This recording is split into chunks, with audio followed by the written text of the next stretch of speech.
Hey, it's Dr. Amanda with Straightsmile Solutions, straightsmilesolutions.com. Today we're going to talk about poor oral posture or mouth breathing, whatever you want to call it. Now, there are many different habits that fall under the category poor oral posture. It's a little bit more of a generalized term to use, but mouth breathing is definitely one of the categories that falls under poor oral posture. So I'm kind of talking about both, but these are some of the things that you're going to see and the outcomes. You may not see all these outcomes in a patient. You might see some of them, but I kind of want you to start to memorize this list so that when you start to see these things happening, whether it be in a kid or an adult, first thing that comes to mind is like, ooh, could this be poor oral posture? And if it is, you don't want to go into the ortho until you fix the posture issues. And in a kid, it's a little easier to fix the posture issues with just exercises. In an adult, it's going to be way more complicated, and it's probably going to be something you can't do by yourself. You're going to have to get an oral myologist involved in it, possibly a periodontist, possibly a cervical chiropractor. I mean, there's a lot of things that go into it, and it can get expensive. So the problem is, though, if you jump into the ortho without fixing the underlying root cause, your ortho will be A, unpredictable, B, probably not attainable, and three, even if you are able to force attain it with elastics or whatever, and you slap a ton of different retainers on it, bonded and not, it still probably won't retain. So it's going to turn into a liability for you. Yes, you can make a bazillion consent forms. I mean, first thing I would do is you can't do an alternative plan. I've been saying this for ages until they know what the true plan is. So you can't just rush into it. They've got to go to the oral myologist and get the workup done. They got to get their CBCT and get the workup done, that shows everything that is wrong here. They may have to go to the periodontist and get the workup done. They may have to go to the cervical chiro and get the workup done. Workups are not necessarily treatment. They're just treatment plans. And yes, they're going to charge a little bit usually for this, but not a lot. So at least if everything has been explained to this patient and they understand what their diagnosis is, what they need, it's more than just ortho. They may need to go to the orthodontist and the OMFS to learn about oral, jaw surgery and get that workup done. Everything is explained to them, and you have a copy in writing for your records. You've explained to them, you need this, this, this, and this for order for us to do ortho correctly. They can say nope, nope, nope, and nope.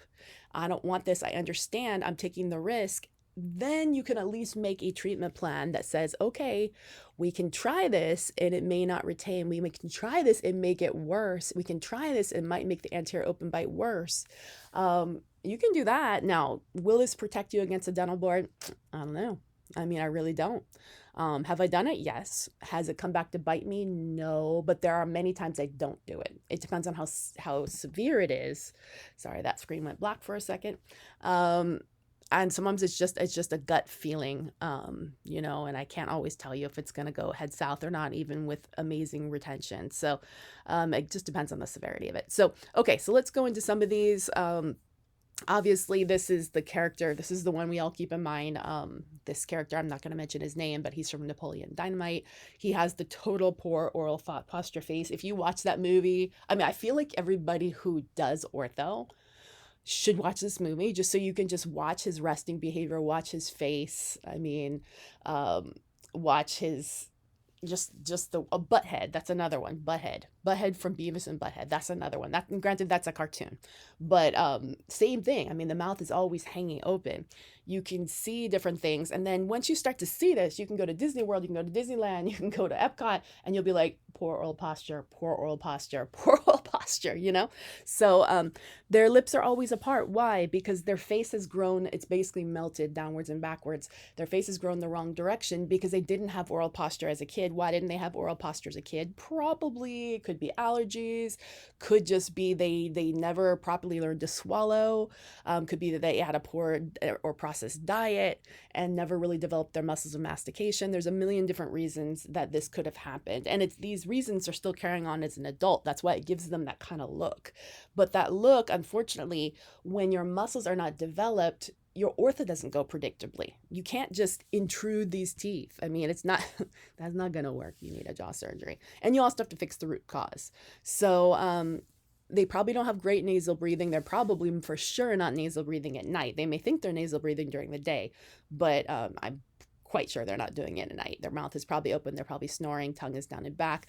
But ultimately, If your tongue isn't where it needs to be, and it could be the tongue just isn't parked on the spot in the parking garage at the roof of the mouth all the time because their arches are too small and there's no place to park it. If the parking spot is too small, they can't park it there. If it's sitting down and low and back, whether it's just due to lack of space or just a tight freedom, then it can't go up there. And it doesn't matter if you expand the arches, you may think it's going to go up there, but if it's tethered down, it's still not going to go up there. So that's not going to solve the problem. So that's why you have to get the periodontist, the oral myologist, the cervical chiro, and often the ortho, and everybody involved in this case to come up with a comprehensive interdisciplinary treatment plan.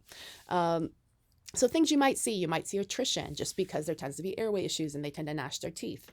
Narrow arches you may see. A lot of times I see omega-shaped arches with a vaulted palate. So omega shape means it's kind of narrow in the middle and at the front, but it's wide in the back. That's actually one of my favorites when it's omega shaped, because in that case, usually the curve of Wilson is rolled in. The roots are actually not that lingual, and you can often just upright it, and the bone is just there. You just have to upright the teeth and it goes with it. So obviously the younger the patient is, the more success you have with widening the arches. You don't necessarily have to do a surgery to widen the arches. You don't necessarily have to do like a screwed in expander or anything like that, which by the way, I don't teach. But there is a doctor who does teach it, who I can refer you to, who does, but I don't work on those cases with you guys. Just too much risk to do these things remotely. I want you to work with doctors who can work with you more closely, because there's a lot of side effects. People can die. It's not, I don't do that kind of ortho where people die. Dry lips, gummy smiles. Remember, the gummy smile is not due to a normal deep bite. Okay. So a lot of you are like, hey, we want to put in a fixed bite plate. No. Nice idea. Our anterior bite turbers. No. We just want to intrude the teeth. No. You need to find the etiology of this. You got to get the Ceph. You got to get the Ceph numbers. They probably have a very long face in this case. So that's not how we fix this. If you want this to get fixed, you're going to have to do either some perio surgery or you're going to have to do a jaw surgery. This is not going to fix with regular ortho, because this issue is not being caused by regular deep bite issues. It's being caused by myo issues. Perio, because their mouth is dry all the time, or their teeth are crowded and they cannot clean them. Scalloped tongue, because the tongue isn't parked on the roof of the mouth. Decay, because their mouth is dry. Poor chin definition, because their face melted, went down and back instead of going forward like it should have. It went counterclockwise instead of clockwise. A long face. And a lot of times you see a lot of nasal issues with it too, because their maxilla does not grow forward like it should. So as a result, they just get kind of weird noses. A lot of times they're crooked or hooked, bigger than they should be. They seem more prominent. They should be, because the rest of their face is behind it. So it's not that it's necessarily big. It's just big, prominent to the rest of the face that didn't develop right. So everything you do, you need to be mindful. If you do decide to take this as a compromised case and just try to improve things, even if you have all these diagnoses from all the other interdisciplinary and all these informed consents, you got to keep in mind, whatever you're doing, if you didn't fix the root cause, which is the airway, which is the myo, which is whatever, we can't do mechanics that's going to move them back. Okay. That's going to shrink the volume of their mouth. Everything needs to be out and forward, which means you have to get a Ceph and see if this is even possible. You have to get CBCTs to see if it is even possible.